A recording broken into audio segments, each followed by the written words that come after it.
السلام علیکم. آواز آ رہی ہے میری؟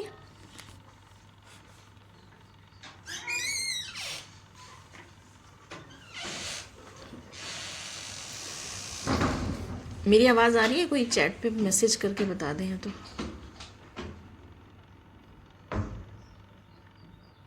میری آواز آ رہی ہے؟ جی آ رہی ہے. اچھا جی، شکریہ. تو ہم اپنا یہ جو ڈسکشن ہے اسے سٹارٹ کرتے ہیں. پہلے پچھلے والی کلاس جو ہلکی سی ہم نے پڑھی تھی اس کا ایک دماغ میں واپس ریوائز کرنے کے لیے میں پڑھتی ہوں کہ ہم نے کیا پڑھا تھا. تو لاسٹ کلاس میں ہم نے سمجھا تھا کہ ایک اچھا سماج، خوبصورت سماج یا خوبصورت پریوار تبھی بنتا ہے جب اس میں رہنے والے لوگوں کے دلوں میں اللہ کا ڈر ہو. جب لوگ اللہ سے ڈرنے والے ہوں گے تو وہ خود بخود اپنی ایکٹیویٹیز، اپنا بیہیویئر صحیح رکھیں گے. وہ کبھی غلطیاں کریں گے بھی تو فوراً صحیح ہو جائیں گے. تو وہ ہر بات کو برداشت کرنے والے ہوں گے، ایک دوسرے کے ساتھ ایڈجسٹ کرنے والے ہوں گے.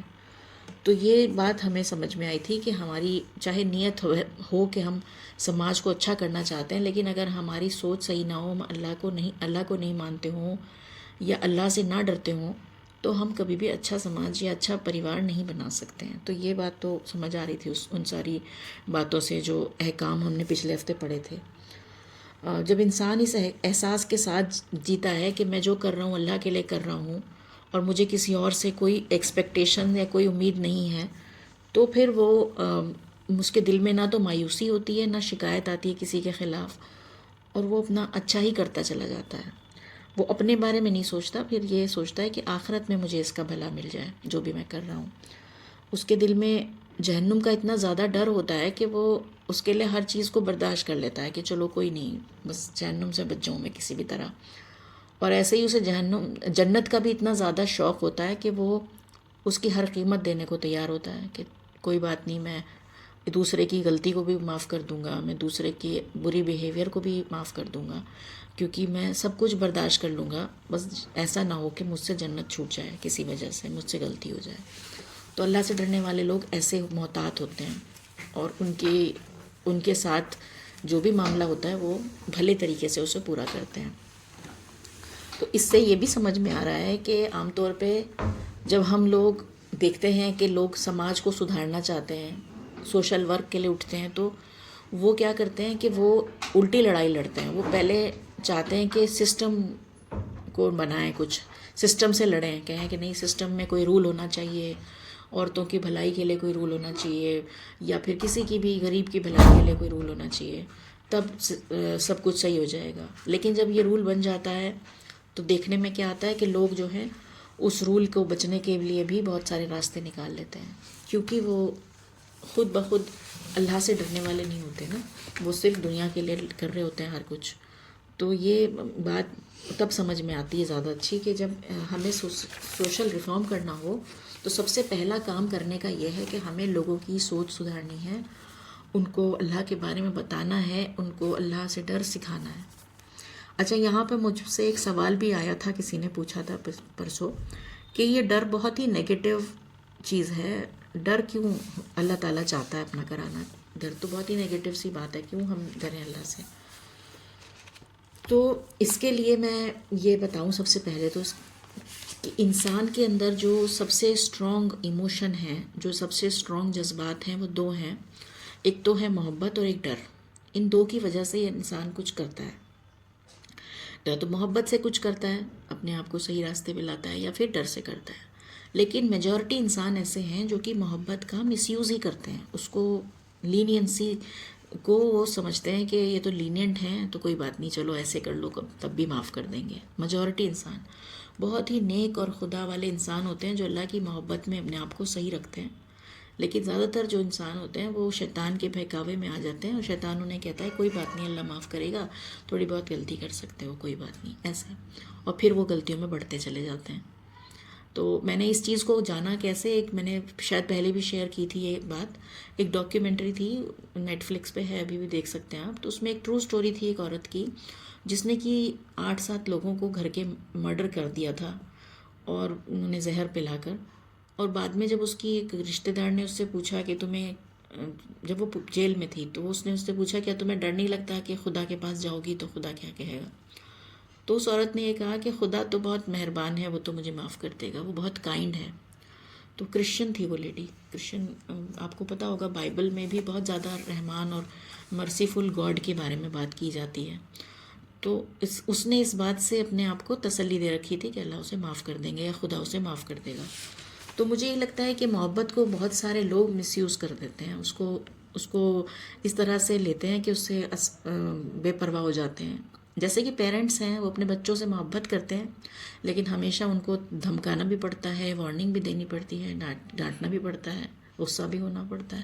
یہ کس لیے؟ تاکہ وہ اپنے بچوں کو صحیح بات بتا سکیں۔ کئی بار ایسا ہوتا ہے۔ تو یہ محبت کا ہی ایک پارٹ ہے جو اس کو اپنے بچے کو پیرنٹس بگڑنا نہیں دینا چاہتے یا غلط نہیں ہونا چاہتے، اس لیے ان کو صحیح کرنے کی کوشش کرتے ہیں۔ اور یہی اللہ تعالیٰ کی بھی مجھے لگتا ہے محبت کا ہی ایک پارٹ ہے کہ اس کا ڈر ہم اپنے دل میں رکھیں اور اس کو ہمیشہ اپنے آپ کو جب بھی ہم غلط ہوتا ہوا دیکھیں تو اس ڈر کو یاد کریں اور صحیح راستے پہ آ جائیں۔ تو مجھے لگتا ہے ڈر اس طرح سے کوئی نیگیٹو چیز نہیں ہے، اللہ کا ڈر ایک پازیٹیو چیز ہے۔ جیسے کہ ایک بہت زیادہ، جب میں اگزامپل ایک اور بتاتی ہوں، جب ہم انڈیا میں دیکھتے ہیں کہ بہت زیادہ رولز ہیں لیکن پھر بھی ان کو سب لوگ بہت ٹیکن فار گرانٹیڈ لے لیتے ہیں، آرام سے توڑ دیتے ہیں۔ ٹریفک لائٹ ہے یا کچھ بھی رول ہے اس کو اتنا فالو نہیں کرتے کیونکہ انہیں پتہ ہے کہ پولیس والا چھوڑ دے گا، تھوڑا بہت پیسہ دے دیں گے یا کچھ بھی، وہ ایک ایکسٹرا اس کو راستہ پتہ ہے کہ اس کا نکل جائے گا۔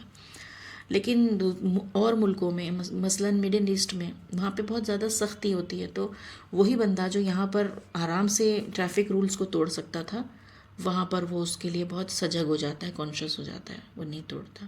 تو یہاں پر بھی وہ ڈر کام آتا ہے کہ جب ایک ڈر، اسٹرانگ ڈر ہوتا ہے تو انسان صحیح راستے پہ جاتا ہے۔ میجورٹی انسانوں کا یہی حال ہے۔ تو اس لیے وہ اللہ تعالیٰ نے ایک طریقہ بتایا انسان کو کہ اللہ کا ڈر دل میں رکھو تو ہر معاملے کو صحیح ہوتا چلا جائے گا۔ تو دوسری بات ایک اور ہم نے جو پچھلی بار سمجھی تھی وہ یہ تھی کہ جب ہم کوئی بھی اچھا کام کرنا چاہتے ہیں، کوئی بھی اچھا عمل ہم کرتے ہیں، تو اس کے لیے ہماری نیت جو ہے وہ آخرت ہونی چاہیے، کہ ہم صرف آخرت کا فائدہ سوچ کے اس کام کو کریں، کیونکہ اگر ہم کچھ اچھا صرف دنیا کے لیے کر رہے ہیں تو ہمیں یہیں پہ اس کا فائدہ مل کے وہ بات ختم ہو جائے گی، آگے تک اس کا کوئی فائدہ نہیں ملے گا۔ تو جیسے کہ اگزامپل کے طور پہ یہ قرآن کلاس ہم اٹینڈ کرتے ہیں، تو ہم اس کو اگر ہم آخرت کے لیے سوچ کے کریں کہ ہم اس کو کرتے ہیں تو اللہ تعالیٰ اگر اس کو قبول کرے اور ہمیں اس کا آخرت میں فائدہ دے تو یہ ہمارے لیے زیادہ فائدہ مند ہے، بجائے اس کے کہ ہم اس طرح سے کہ ہماری امیج اچھی بنی رہے، ہم ایک دوسرے کی جان پہچان ہماری اچھی ہے اس لیے ہمیں اٹینڈ کرنی پڑے گی، یا میں بھی یہ سوچوں کہ میرے بارے میں لوگ اچھا سوچیں، تو یہ اس کا سارا فائدہ ویسٹ ہو جائے گا، کچھ فائدہ نہیں ملے گا۔ ایسے ہی روزہ ہے، روزے کی نیت بھی ہمیں آخرت کے لیے کرنی پڑے گی، اللہ کے لیے کرنی پڑے گی۔ اگر ہم اسے لوگوں کو امپریس کرنے کے لیے کر رہے ہیں یا اپنی ڈائٹنگ کے لیے کر رہے ہیں، ویٹ لاس کے لیے کر رہے ہیں، تو اس کا بھی فائدہ ہمیں صرف اس دنیا میں ہی مل کے رہ جائے گا۔ تو یہ ساری بات ہم نے پچھلے ہفتے بات کی تھی، اس کو سمجھایا میں نے۔ آج جو ہم آیتیں پڑھیں گے اس کے بارے میں بتانے سے پہلے میں یہ کہوں گی کہ جب ہمیں اللہ تعالیٰ نے ساری بات سمجھا دی کہ سب اللہ کا ہے، وہی مالک ہے اور اس کی مرضی سے ہی سب کچھ ہو رہا ہے، تو اس پہ ہمیں یقین کرنا ہے پوری طرح۔ تو ہمارے ساتھ اگر کوئی برا کر بھی رہا ہے تو ہمیں یہ سوچنا ہے کہ یہ تو اللہ کی مرضی سے ہو رہا ہے، پھر اس کو اللہ کے حوالے کر دو کہ اب اللہ کی مرضی سے ہو رہا ہے تو اب اللہ ہی صحیح کرے گا اس کو، بجائے اس کے کہ ہم اس کے خلاف شکایت کریں یا روتے پھریں ہر جگہ کہ ہمارے ساتھ تو ایسا ہو رہا ہے، ہمارے ساتھ تو ایسا ہو رہا ہے۔ تو اس کو اللہ کے حوالے کر دینا چاہیے۔ اب ہمیں دھیان کس چیز پہ رکھنا چاہیے؟ اب ہمیں دھیان اس چیز پہ کرنا ہے کہ ہم کیا کر رہے ہیں، ہماری ڈیوٹی ہم پوری کر رہے ہیں کہ نہیں۔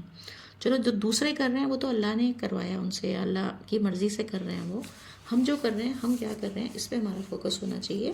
تو اسی لیے اللہ تعالیٰ نے یہ آیت فرمائی، اگلی آیت جو میں پڑھ رہی ہوں، اے ایمان والو، بسم اللہ الرحمن الرحیم، اے ایمان والو، انصاف پر خوب قائم رہنے والے اور اللہ کے لیے گواہی دینے والے بنو، چاہے وہ تمہارے یا تمہارے ماں باپ یا عزیزوں کے خلاف ہو۔ اگر کوئی مالدار ہے یا محتاج تو اللہ تم سے زیادہ دونوں کا خیر خواہ ہے، بس تم خواہش کی پیروی نہ کرو کہ حق سے ہٹ جاؤ، اور اگر تم کجی کرو گے یا پہل تو ہی کرو گے تو جو کچھ تم کر رہے ہو اللہ اس سے باخبر ہے۔ انصاف پہ قائم ہونے کو کہا گیا ایمان والوں کو، یعنی مسلمانوں کو یہ ایڈوائس دی جا رہی ہے، اللہ تعالیٰ فرما رہے ہیں کہ انصاف پہ قائم رہو۔ انصاف پہ قائم رہنے کا مطلب ہے کہ کسی کے ساتھ آپ ناانصافی یا زیادتی نہ کرو، کسی کے حق کو پوری طرح ادا کرو، اس کے حق نہ مارو، یا پھر آپ دیکھ رہے ہو کسی کے ساتھ کوئی غلط کر رہا ہے تو اس کا ساتھ نہ دو، کم سے کم یہ بھی کرو۔ تو یہ سارے کام کرنے کو کہا گیا، چاہے آپ کے اپنے ماں باپ ہوں یا اپنے عزیز ہوں، اپنے پڑوسی ساتھی، سب کا حق آپ کو ادا کرنا ہے۔ لیکن اگر آپ دیکھ رہے ہو کہ ان میں سے کوئی غلط کام کر رہا ہے تو ان کا ساتھ آپ کو نہیں دینا، چاہے وہ آپ کے کتنے ہی اپنے ہوں، چاہے وہ مالدار ہوں یا محتاج ہوں۔ آپ یہ نہ سوچو کہ اگر میں اس کے خلاف گواہی دے دوں گا یا گواہی دے دوں گی تو یہ تو غریب آدمی ہے تو پھنس جائے گا۔ آپ کسی کے زیادہ خیر خواہ نہیں ہو سکتے، اللہ تعالیٰ ہی سب کا خیر خواہ ہے نا، اللہ سب کی بھلائی کے لیے کر رہا ہے، اللہ اس کی بھی بھلائی چاہ رہا ہے جس کے لیے وہ کام ہو رہا ہے۔ تو آپ یہ نہ سوچو کہ میں اگر اس کے لیے ایسا بول دوں گا، یہ میرے پیرنٹس ہیں پھر ان کا کیا ہوگا۔ تو اب آپ یہی سوچو کہ اللہ کے حوالے ہے، میں غلط کام میں ساتھ نہیں دے سکتا، اس لیے مجھے ان کے خلاف بھی اگر گواہی دینی پڑی تو میں گواہی دے دوں گا۔ بھلائی چاہنے والا تو اللہ ہی ہے، اور وہ جو کرے گا وہ بھلائی کرے گا، یہ سوچنا ہوگا۔ پھر اگلی بات ایک اور اس میں آیت میں کی گئی کہ تم اپنی خواہش کی پیروی نہ کرو کہ حق سے ہٹ جاؤ۔ تو کبھی بھی جب ایسا ہو کہ آپ کی ڈیزائر یا آپ کی خواہش اور سچائی میں ٹکراؤ آ رہا ہے، آپ کو چوز کرنا ہے ایک راستہ، کہ یا تو سچ کا راستہ، حق کا راستہ، یا پھر اپنی خواہش کا راستہ، تو ہمیشہ حق کے راستے کو چوز کرو، یہ کہا اللہ نے۔ جیسے ہوتا ہے نا کہ ہمیں پتہ ہے کہ حق تو یہ ہے، سچی بات تو یہ اللہ نے کہی ہے کہ بہت سادگی سے رہو، سادگی سے شادیاں ہوں، نکاح ہوں، لیکن ہمارا ہمارا جو دل چاہ رہا ہے وہ یہ ہے کہ نہیں ہمارا ایک ہی بچہ ہے، اچھے سے شادی کرو اس کی۔ تو ہم اپنی خواہش پہ چلیں گے یا حق پہ چلیں گے، یہاں پہ یہ والی بات آتی ہے۔ تو اس میں اللہ تعالیٰ نے صاف کہا حق سے نہ ہٹو۔ اگر تم کجی یا پہل توئی کرو گے تو جو کچھ تم کر رہے ہو اللہ اس سے بے خبر ہے۔ کجی یا پہل توئی کا مطلب ہے کہ ہیر پھیر کرنا، باتوں کو بدلنا۔ مطلب کوئی بھی آدمی جب ناانصافی کا ساتھ دیتا ہے نا، غلط چیز کا ساتھ دیتا ہے، تو وہ یہ نہیں کہتا کہ میں غلط چیز کا ساتھ دے رہا ہوں، کوئی بھی نہیں کہتا اتنا۔ وہ ہمیشہ یہ کہے گا کہ نہیں اصل میں کیا ہے نا کہ اس کے ساتھ تو ہونا ہی ایسا چاہیے تھا، یہ ہے ہی خراب آدمی، یہ اسی لائق ہے۔ کچھ اس طرح کی باتیں کرے گا کہ وہ اپنی بات کو جسٹیفائی کرنے کے لیے، صحیح ثابت کرنے کے لیے۔ یا پھر کیا کرے گا کہ چپ رہے گا، خاموش رہے گا، دیکھے گا کہ غلط ہو رہا ہے اس کے کسی کے ساتھ، میں ساتھ میں کھڑا ہوں، مطلب میں کچھ نہیں کہہ رہا ہوں، لیکن وہ چپ رہے گا۔ کیوں؟ کیونکہ اس کا کوئی فائدہ ہے، کوئی نہ کوئی اس کی یا تو رشتہ داری ہے یا کوئی بات ہے، دوستی ہے، جس کے لحاظ کر کے وہ چپ رہے گا۔ تو اس چیز کو اللہ تعالیٰ دیکھ رہا ہے۔ اگر آپ ایسا بھی کر رہے ہو، بات کو گھما کے بھی اگر آپ جھوٹ بول کر رہے ہو، یا خاموش رہ کر بھی کسی ناانصافی کا ساتھ دے رہے ہو، تو اللہ تعالیٰ یہ سب چیزیں دیکھتا ہے۔ تو یہ بہت ہی زیادہ سوچنے کی بات ہے کہ ہم ہمیشہ سچ کے ساتھ ہوں اور کبھی بھی ہم غلط کے ساتھ نہ ہوں، انصاف کو پوری طرح سے رکھیں۔ اچھا، یہاں پہ ایک پوائنٹ یہ بھی امپورٹنٹ ہے کہ انصاف پر قائم رہو کہا گیا ہے، نہ کہ یہ کہا گیا کہ انصاف پہ قائم رکھو۔ مطلب دوسروں کو نہیں انصاف پہ قائم رکھنا ہے، آپ کو مار پیٹ کے یہ نہیں کہنا کہ بھائی تم ناانصافی کیوں کر رہے ہو، یہ نہیں کرنا۔ آپ خود غلط مت کرو اور نہ غلط کا ساتھ دو، یہ بات کہی جا رہی ہے۔ اسلام میں ہر چیز اپنے لیے آتی ہے، ہر ٹیچنگ اپنے لیے، دوسرے کے اوپر لاگو کرنے کے لیے نہیں بلکہ فالو کرنے کے لیے ہے۔ تو یہ بہت امپورٹنٹ ہے۔ یہاں پہ ایک غلطی ہم سب مسلمانوں سے تھوڑی سی ہو گئی ہے، ہم مسلمان اس ہر ٹیچنگ کو دوسروں کے لیے سمجھنے لگتے ہیں کہ یہ تو اس کے لیے ہے، وہ ناانصافی کرتا ہے، اس کو میں مار پیٹ کے ٹھیک کر دوں گا، اس کو میں ڈانٹوں گا۔ ایسا نہیں ہے، یہ اپنے لیے ہے، ہر آیت اپنے لیے ہے۔ ہم اپنے آپ کو صحیح کر لیں، پورا سماج اپنے آپ ٹھیک ہونے لگے گا، ہر آدمی ایسا سوچے۔ اب ہم اگلی آیت کو پڑھتے ہیں، یہ بھی بہت امپورٹنٹ آیت ہے۔ رمضان میں پہلے روزے کو اس طرح کی آیت پڑھ کے ہمارا اسپرٹ جو ہے دین کی انشاءاللہ خوب بڑھے گی، روح بڑھے گی ہمارے اندر دین کی۔ 136 آیت ہے، اس کو میں کا ترجمہ پڑھ رہی ہوں۔ اے ایمان والو، ایمان لاؤ اللہ پر اور اس کے رسول پر اور اس کتاب پر جو اس نے اپنے رسول پر اتاری، اور اس کتاب پر جو اس نے پہلے نازل کی۔ تو اس میں اور جو شخص انکار کرے اللہ کا اور اس کے فرشتوں کا اور اس کی کتابوں کا اور اس کے رسولوں کا اور آخرت کے دن کا، تو وہ بہک کر دور جا پڑا۔ تو یہاں پہ جو پہلی لائن ہے ایمان والو ایمان لاؤ، اتنی عجیب بات ہے کہ وہ ایمان والے ہیں، ان کو اللہ تعالیٰ فرما رہے ہیں کہ تم ایمان لاؤ، جیسے کہ کہا جا رہا ہو کہ مسلمانوں مسلمان بنو. تو اس کا مطلب کیا ہے کہ مسلمان گھر میں پیدا ہونے سے اللہ کے نزدیک ہم مسلمان نہیں ہیں. مسلمانوں کو بھی مسلمان بننا پڑے گا، ان کو بھی سچا ایمان اپنے دل میں لانا پڑے گا، سچا یقین، گہرا یقین اللہ پر رکھنا پڑے گا، اللہ پر ایمان رکھنا پڑے گا، اللہ کو اپنا فوکس بنانا پڑے گا. اور دوسری اللہ کے بعد کس پر کہا؟ رسول پر. تو اللہ کے رسول پر ایسا ایمان لانا پڑے گا کہ وہ اللہ کے رسول کو پوری طرح سے فالو کرنے والا بن جائے. اس کے بعد اسے کوئی اور انفلوئنسر کی ضرورت نہ پڑے، کہ اسے کسی اور کی ضرورت نہ پڑے کہ میں اس کو فالو کروں گا، کسی لیڈر کی یا کسی کی. پھر اللہ کی کتاب پر اس کا ایمان ایسا ہو کہ اس نے اپنی اللہ کی جو ساری ٹیچنگز ہیں وہ اس کتاب کے حساب سے اپنی زندگی میں بٹھا لی ہوں، اپنی سوچ کو ویسا بنا لیا ہو جو اللہ کی کتاب میں کہا گیا ہے.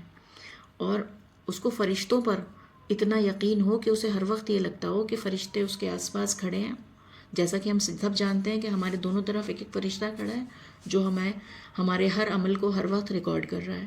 تو ہم اس چیز پہ اتنا یقین کریں کہ بنا دیکھے ہمیں لگے کہ ہاں ہمارے دونوں طرف فرشتہ کھڑا ہے. تو پھر ہم بات بولنے سے پہلے، کہنے سے پہلے، چلنے سے پہلے ہر وقت سوچیں گے کہ ہم کیا کر رہے ہیں، کیوں کر رہے ہیں. ایسے ہی ہمیں آخرت پہ اتنا یقین ہو کہ ہم ہر بات کو پہلے ہی سوچ لیں کہ یہ بات جو میں کہہ رہی ہوں یہ اللہ تعالیٰ پوچھیں گے تو اس کا میں کیا جواب دوں گی، یہ میں نے جو کیا اس کو اللہ پوچھیں گے تو میں اس کا کیا جواب دوں گی. تو جب میری سوچ اتنی زیادہ بلند ہو جائے گی کہ میں ہر بات کو آخرت کے حساب سے سوچوں گی تو وہ ہوگا سچا ایمان جو اللہ تعالیٰ چاہتے ہیں، جیسا کہ ہمیں ہونا چاہیے. مسلمان وہ آدمی سچا مومن ہے یا مسلمان ہے جو اتنا اچھا یقین اللہ پر، اس کے رسول پر، اس کی کتابوں پر، فرشتوں پر اور آخرت کے دن پر رکھتا ہو جو اللہ نے فرمایا. تو یہ بات بہت ہی زیادہ امپورٹنٹ ہے ہم سب کے لیے کہ ہم سب لوگ کیونکہ مسلمان ہیں تو ہمیں لگتا ہے کہ اللہ ہمیں مسلمان ہی سمجھتا ہوگا، حالانکہ ایسا نہیں ہے. ہمیں بار بار اپنے ایمان کو چیک کرنا ہوگا، ہمیں اپنے ایمان کو بار بار تازہ کرنا ہوگا کہ ہمارا کتنا گہرا یقین ہے اللہ پر، کیونکہ بار بار ایسے حالات آتے ہیں کہ ایمان ہمارا کمزور پڑ جاتا ہے. پھر اگلی آیت جو 137 ہے اس میں فرمایا جا رہا ہے، بے شک جو لوگ ایمان لائے پھر انکار کیا، پھر ایمان لائے پھر انکار کیا، پھر انکار میں بڑھتے گئے تو اللہ انہیں ہرگز نہیں بخشے گا نہ انہیں راہ دکھائے گا. تو یہاں پر اوپر والی جو بات تھی اس سے الٹی بات کہی جا رہی ہے. کیا معاملہ ہے ان کا کہ ایمان والے تو ہیں مگر وہ اپنے حساب سے کبھی بھی اللہ کا انکار کر دیتے ہیں. یعنی کہ اللہ نے ان کو کہا کہ یہ راستہ پکڑو مگر وہ اپنے حساب سے دوسرا راستہ پکڑ لیتے ہیں جہاں ان کا فائدہ ہوتا ہے. تو بار بار وہ انکار کرتے چلے جاتے ہیں اللہ کا. تو ان کو اللہ تعالیٰ گمراہی میں ہی رہنے دیں گے، پھر وہ واپس صحیح راستے پہ نہیں آ سکتے، انہیں سزا ملے گی کیونکہ وہ ایمان پر جمے ہوئے نہیں تھے نا. ہمیں ایمان پر جمے رہنا ہے. اوپر جو بات ہے ایمان والو ایمان لاؤ، اپنے ایمان پر جمے رہو، مطلب اس کو بڑھاتے رہو، تازہ کرتے رہو. اور یہاں پہ انہوں نے کیا کیا، اپنے ایمان کو بار بار چھوڑ رہے ہیں، بار بار غلطی کر رہے ہیں. جب ان کو اپنا فائدہ نظر آتا ہے تو ادھر چل دیتے ہیں. جیسے ابھی پچھلی آیت میں ہم نے پڑھا تھا نا کہ جب خواہش کی پیروی کرو، تو خواہش کی جو پیروی کر رہے ہوتے ہیں وہ حق کی پیروی چھوڑ دیتے ہیں، سچائی کی پیروی چھوڑ دیتے ہیں. تو اس چیز سے یہاں پر کہا گیا کہ جو لوگ ایسے ہیں انہیں اللہ تعالیٰ گمراہی میں ہی چھوڑ دے گا، وہ سیدھی راستہ پا ہی نہیں سکتے کیونکہ وہ ایمان لانے کے باوجود بار بار انکار کرتے رہے. تو ایسا بہت بار ہوتا ہے زندگی میں، ہر معاملے میں ہوتا ہے. پوری زندگی یہ پروسیس چلتا رہتا ہے کہ آدمی کی خواہش ایک طرف ہوتی ہے اور حق کا جو یا سچائی کا تقاضا کچھ اور ہوتا ہے. تو وہاں پہ ہم اگر خواہش کو پکڑ رہے ہیں تو ہم انکار میں جا رہے ہیں، ہم نے ایمان چھوڑ دیا. اور پھر ہم نے اگر کسی معاملے میں خواہش کو چھوڑا اور حق کو پکڑا تو یعنی کہ ہم ایمان لے آئے. تو ہمیں بار بار اس بات پہ زندگی بھر عمل کرنا ہے. اب یہ جو اگلی آیت ہے یہ بھی 138 اور 139 ہے، دونوں کو ایک ساتھ پڑھ رہی ہوں. منافقوں کو خوشخبری دے دو، ان کے لیے دردناک عذاب ہے. وہ لوگ جو مومن کو چھوڑ کر منکر کو دوست بناتے ہیں، کیا ان کے پاس عزت کی تلاش کر رہے ہیں؟ تو عزت ساری اللہ کے لیے ہے. تو یہ لوگ جو اوپر جو بار بار انکار کر رہے ہیں اپنے فائدے کے لیے، وہ کون ہیں؟ اصلی میں وہ مسلمان ہیں ہی نہیں، وہ منافق ہیں. اللہ نے ان کو منافق کہا کیونکہ ان کا ایمان جھوٹا ایمان ہے، سچا ایمان نہیں ہے. تو منافقوں کو اللہ نے کہا کہ دردناک عذاب کی انہیں خوشخبری دے دو کہ ان کو تو پنشمنٹ مل کے ہی رہے گی. کیونکہ وہ ایمان اپنے حساب سے یوز کرتے ہیں. جہاں انہیں فائدہ اور عزت مل رہی ہوتی ہے وہاں وہ اس ایمان کا استعمال کر لیتے ہیں. جہاں ان کا نقصان ہو رہا ہوتا ہے یا انہیں لگتا ہے کہ ان کی بے عزتی ہو جائے گی تو وہاں پر وہ حق کو نہیں مانتے بلکہ اپنے حساب سے چلنے لگتے ہیں. تو عزت ساری اللہ کے لیے. اگر وہ عزت کے لیے سب کر رہے ہیں تو انہیں سمجھنا چاہیے کہ اگر عزت جو ہے وہ اللہ ہی دینے والا ہے دنیا میں بھی اور آخرت میں بھی. وہ یہاں پر اگر عزت کو تلاش کر رہے ہیں اور لوگوں کے ساتھ تو انہیں یہ عزت نہیں ملنے والی. تو یہ ہماری آج کی ورسز ہیں جو ہم نے سمجھی. اگر ہم ان ورسز کو 137 سے 139 جو ہم نے پڑھی، پہلی آیت میں ہم نے پڑھا تھا، پہلی جو آیت تھی اس میں ہم نے پڑھا تھا کہ ہمیں انصاف پہ قائم رہنا ہے. تو مجھے یہ سمجھ میں آیا تھا کہ سارا جو زور ہے اللہ تعالیٰ کہہ رہا ہے کہ اپنی ڈیوٹیز پہ زور رکھو. آپ دوسروں سے امیدیں مت رکھو، آپ اپنی ڈیوٹیز کرتے رہو، بس یہی آپ کا کام ہے.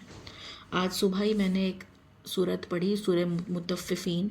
اس میں نے پڑھا کہ پہلی لائن تھی کہ خرابی ہے ان لوگوں کے لیے جو ناپ تول میں پورا نہیں کرتے.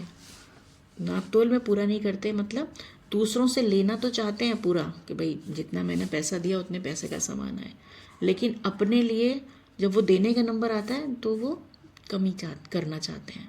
تو اسے صرف اگر ہم سامان کے یا ترازو کے طور پہ نہ دیکھیں، زندگی میں دیکھو کہ ہم دوسروں سے چاہتے ہیں کہ دوسرا ہماری عزت کرے، ہمیں پیار سے بولے، ہمیں محبت کرے، اور ہم کیا کریں جب وہ دوسرا ہمارے سے ملنے آئے تو ہم اس سے برے سے بات کرتے ہیں یا ہم اسے عزت نہیں دیتے. تو ہم نے کیا کیا؟ ناپ تول میں کمی کی. یہ انصاف نہیں ہے.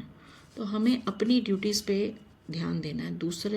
دوسرا کیا کر رہا ہے وہ نہیں دیکھنا ہے.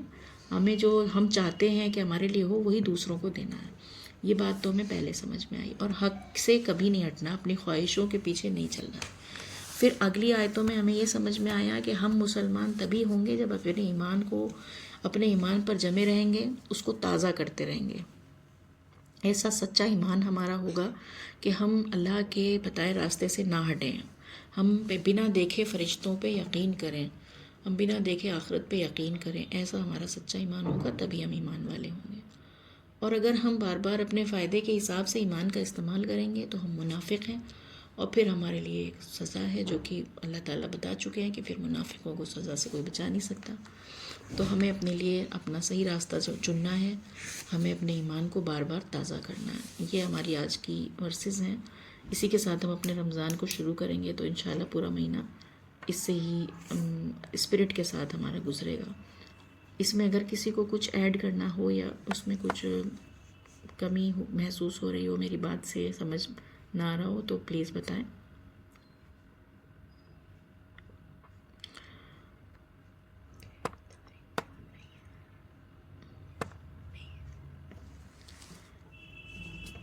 ٹھیک ہے، تو ہم اب اس کو اینڈ کرتے ہیں دعا کے ساتھ.